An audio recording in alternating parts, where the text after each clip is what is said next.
Welcome back to another episode in our continuing series on the history of the Ivyton Playhouse, If These Walls Could Talk. Now, a lot of people have asked about ghosts in this old theatre, and I have several stories of people who've encountered the Grey Lady, our resident ghost, but the only ghostly presence we're going to be meeting today is Miss Alice Ghostley.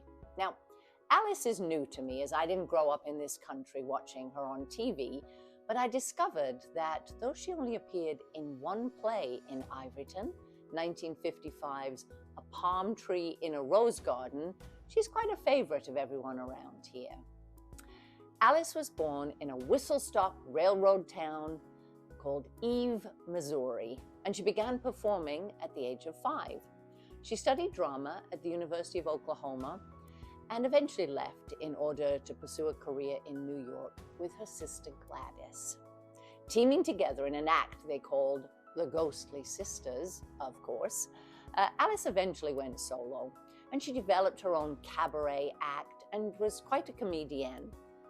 While she was waiting for success as an actor, she had many jobs, including a theater usher.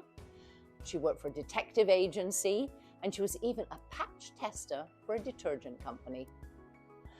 Alice received her big break in the Broadway stage review New Faces of 1952, which also showcased up-and-coming stars such as Eartha Kitt, Carol Lawrence, Robert Clary, and Paul Lynde. She and Lynde would go on to appear together in film and TV shows over the years. Her stage career took off from there, with Alice receiving a Tony nomination in '62 for the beauty part opposite Burt Law, and winning the Tony for Best Featured Actress in 1965's The Sign in Sidney Brewstein's Window. By this time, Alice had established herself on TV, and she and good friend Kay Ballard made their mark as the evil stepsisters in the classic Julie Andrews version of Cinderella in 1957.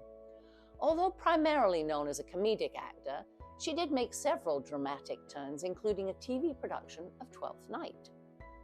She was a frequent panelist on such game shows as Hollywood Squares and The Match Game. But perhaps Alice is best remembered, certainly by everybody here, for her roles on the sitcoms Bewitched, and as the accident-prone witch Esmeralda, and as the dim-witted Bernice in Designing Women. Other theatrical roles include Miss Hannigan in Annie, a role she would play on and off for nearly a decade in various parts of the country, as well as appearances in Bye Bye Birdie and Nonsense.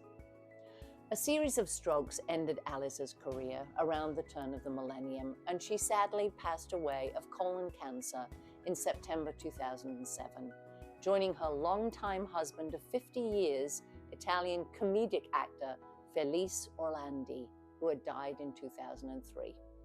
Thank you, Alice. It's nice to know you.